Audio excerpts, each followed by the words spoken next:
Merhaba değerli izleyiciler. Bugün entropi kavramını yakından inceleyeceğiz. Tartışmamız kuantum olasılıksal dalga fonksiyonundan, Heisenberg'in belirsizlik ilkesi ve enerjinin kuantizasyonundan geçerek makroskopik entropi olayları ile bağlantı kuruyor. Öncelikle kuantum mekaniğinin temel taşı olan Heisenberg belirsizlik ilkesiyle başlıyoruz. Bu ilke belirli fiziksel özellik çiftlerinin, örneğin pozisyon ve momentumun aynı anda ne kadar kesin bilinebileceğinin temel sınırlamasını belirtir. Bu içsel kuantum belirsizliği, klasik mekaniğin deterministik tahminleriyle keskin bir tezat oluşturmakla birlikte kuantum dünyasını anlamamızın temelini teşkil eder. Kuantum mekaniği temelde kesin sonuçlar yerine olasılık genlikleri üzerinde işler. Bu genellikle psi x olarak gösterilen dalga fonksiyonları ile matematiksel olarak ifade edilebilir. Burada x pozisyonu belirtir. Bir parçacığın belirli bir pozisyonda bulunma olasılığı dalga fonksiyonunun büyüklüğünün karesi olan psi x kare tarafından verilir. Bir m kütlesindeki parçacığın bir çizgi boyunca hareket ettiğini düşünün.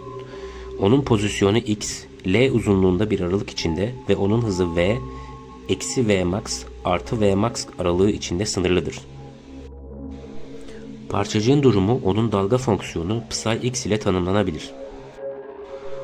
Heisenberg belirsizlik ilkesi matematiksel olarak delta x çarpı delta p büyük eşittir h bölü 2 olarak ifade edilir. Burada delta x pozisyondaki belirsizliği, delta p momentumdaki belirsizliği ifade eder ve çizgili h ise indirgenmiş Planck sabitini belirtir. İstatistiksel mekanik alanında entropi bir sistemin mikroskopik durumlarının sayısına içsel olarak bağlıdır. Ayırt edilebilir durumların sayısının hesaplanması entropiyi anlamada hayati önem taşır. Bu yaklaşım enerji seviyelerinin kuantizasyonunun kritik bir rol oynadığı istatistiksel mekaniğin kuantum temellerini vurgular. Entropideki artış termodinamiğin ikinci yasasının temel bir yönü artan kuantum durumları açısından anlaşılabilir. Sınırlı bir alandaki farklı kuantum durumlarının sayısı faz uzayı hacmi ile belirlenebilir. Tek boyutlu bir kutuda bir parçacık için faz uzayı xp veya xmv uzayında bir dikdörtgen olarak temsil edilir. Kuantum durumlarının sayısı toplam mevcut faz uzayı hacminin bir kuantum durumunun hacmine oranı olarak hesaplanır. Enerji seviyeleri kuantizedir. Yani parçacık sadece belirli ayrık enerji değerlerine sahip olabilir. Hacmi v olan 3 boyutlu bir kutuda bir parçacık için faz uzayı 6 boyutlu hale gelir. Pozisyon için x, y ve z'yi ve buna karşılık gelen momentum bileşenlerini dikkate alır. Heisenberg belirsizlik ilkesi 3 boyutta da geçerlidir. 3 ayrı belirsizlik ilişkisini gerektirir. Birden çok parçacıklı bir sistem için toplam kuantum durumlarının sayısı, sistemin toplam enerjisi ve her parçacığın kullanabileceği kuantum durumlarına bağlıdır. Klasik mekanikte determinizm hüküm sürerken kuantum mekaniği fiziksel tahminlerle doğuştan gelen olasılıksal ögeleri taşır. Bu değişim fiziksel yasaları algılama şeklimizde paradigmik bir değişikliği işaret eder ve özellikle determinizm ile indeterminizm tartışmalarında derin felsefi sonuçlar doğurur. Fizikte zamanın oku artan entropi yönüyle yakından ilişkilidir. Bu ilişki özellikle kapalı sistemlerde entropinin artma eğiliminde olduğu ve bir termodinamik zaman oku sağladığı durumlarda önemlidir. Bu kavram evrenin evrimi ve içindeki geri döndürülemez yani tersine çevrilemez süreçleri düşünürken kritiktir. S eşittir K log durum sayısı formülü istatistiksel mekanikteki temel entropi denklemini temsil eder. Burada S entropidir, K Boltzmann sabitidir ve mikro durum sayısının logaritması sistemin düzensizliği veya rastgeleliğine karşılık gelir. Bu denklem entropinin yalnızca enerji dağılımının bir ölçüsü olmadığı, aynı zamanda belirli bir enerji dağılımının elde edebileceği yolların sayısı olduğu fikrinde özetlemektedir. Mikro durumların sayısı arttıkça entropi de artar. Kuantum mekaniğindeki durum sayısı istatistiksel mekanikteki faz uzayının hacmine bağlıdır. Kuantum mekaniğinde bir sistemin durumu dalga fonksiyonuyla tanımlanır ve faz uzayı bir sistemin olası tüm durumlarının görsel ve matematiksel bir temsilini sağlar. Bu bağlamda entropi, sistemin sıcaklığını ve ısısını yansıtan bu faz uzayının hacmiyle doğrudan ilişkilidir. İkinci yasa, kapalı bir sistemin entropisinin ya sabit kalacağını ya da zamanla artacağını belirtir. Sıcak ve soğuk suyun karıştırılması örneği bu prensibi göstermektedir. Karıştırma sırasında entropinin artması bu sürecin geri döndürülemezliğini gösterir. Bu örnek termodinamik bağlamda zamanın okunu yansıtan, izole edilmiş sistemlerde entropinin artma eğiliminde olduğu şeklindeki daha büyük prensibin bir yansımasıdır. Kapalı sistemlerdeki moleküller çok sayıda durum konfigürasyonunda var olabilir ve bu konfigürasyonlarda moleküler hareket nedeniyle meydana gelen sürekli değişiklikler tetiklenir. Bu sürekli değişim makroskobik bir sistemdeki karmaşıklığın ve çok sayıda durumun altını çiziyor. Tersine çevrilebilirliğin araştırılması, özellikle parçacık hızlarının tersine çevrilmesine ilişkin düşünce deneyi, zamanın doğası ve yönü hakkında derin bir felsefi sorunun altını çiziyor. Teorik olarak akla yatkın olsa da bir sistemdeki her parçacığın hareketini önceki duruma geri döndürülecek şekilde tersine çevirmek, sistemlerin başlangıç koşullarına ve uzaktaki elektronların kütle çekim etkisi gibi dış etkilere karşı aşırı hassasiyeti nedeniyle pratik olarak imkansızdır. Parçacık sistemleri tanımlanırken kuantum mekaniği klasik mekanikle yan yana gelir.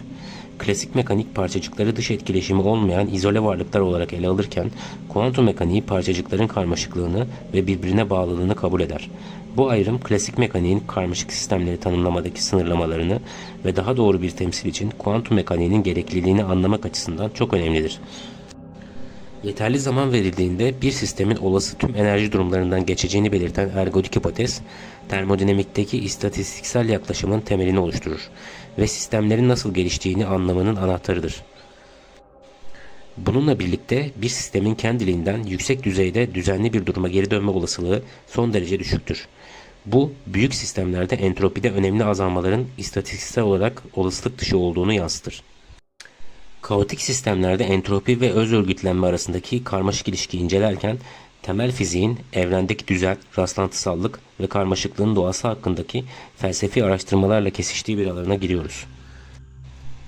Bu bağlamda entropi yalnızca rastgeleliğin bir ölçüsü olarak değil, aynı zamanda bir sistemin erişilebilir mikrodurumlarının sayısı içinde bir ölçümdür. Bu yasa tüm süreçlerin doğal olarak düzenden düzensizliğe doğru ilerlediğini ve izole edilmiş herhangi bir sistem içerisindeki enerjinin engellenmediği veya dışarıdan yönlendirilmediği sürece dağılma veya yayılma eğiliminde olduğunu öne sürer. Artan entropi çerçevesinde kendi kendine örgütlenme kavramı derin bir paradokstur. Özellikle biyolojik sistemlerde düzenli yapıların ortaya çıkmasını artan düzensizliğe yönelik evrensel eğilimle nasıl uzlaştırabiliriz? Biyolojik varlıklardaki kendi kendine örgütlenme, açık sistemlerin çevreleriyle enerji ve madde alışverişi yaparken karmaşık yapılar ve modeller geliştirebileceğini göstererek kendiliğinden düzensizliğin entropi merkezli görüşüne meydan okuyor. Canlı sistemler açık sistemler oldukları için enerji alarak düzenliklerini korumakta ve hatta arttırmaktadırlar. Bu tanımlama termodinamiğin ikinci yasası tarafından yönetilen bir evrende yaşamın nasıl var olabileceğini ve gelişebileceğini anlamak açısından çok önemlidir. Kaos ve entropi arasındaki ilişki, düzen ve düzensizlik kavramlarıyla iç içedir. Başlangıç koşullarına duyarlılıkları veya öngörülemeyen uzun vadeli davranışlarıyla karakterize edilen kaotik sistemler, paradoksal olarak kendi kendini organize eden yapılara yol açabilir.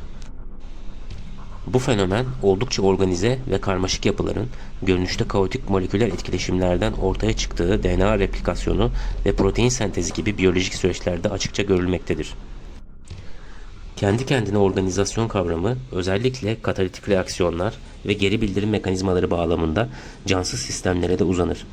Bu sistemler entropinin tamamen düzensizliği arttıran bir süreç olduğu yönündeki geleneksel görüşe meydan okuyarak düzenin yalnızca biyolojik varlıklarda değil, aynı zamanda kimyasal ve fiziksel sistemlerde de bir düzensizlikten ortaya çıkabileceğini göstermektedir. İndirgemecilik, sistemleri daha basit parçalara ayırmak, klasik bilimsel araştırmada temel dayanak noktası olsa da bütünün parçalarının toplamından daha fazlası olduğu karmaşık sistemlerin davranışını açıklamada yetersiz kalıyor. Bu sistemler içindeki birbirine bağlılık ve bağımlılıklar kapsamlı bir anlayış için bütünsel bir yaklaşımı gerektirir. Kaos teorisi doğrusal olmayan dinamiklere ve başlangıç koşullarına duyarlılığa yaptığı vurguyla indirgemecinin sınırlarının altını çizmektedir. Evrenin ve aslında içindeki karmaşık sistemlerin her bir parçanın bütünü dinamik bir şekilde etkilediği ve ondan etkilendiği birbirine bağlı bütünler olarak görülmesi gerektiğini öne sürüyor. Düzen ile kaos, indirgemecilik ile bütüncülük arasındaki bu karmaşık etkileşim yalnızca fiziksel yasalara ilişkin anlayışımızı derinleştirmekle kalmaz, aynı zamanda evrene ilişkin felsefi düşüncemizi de zenginleştirir.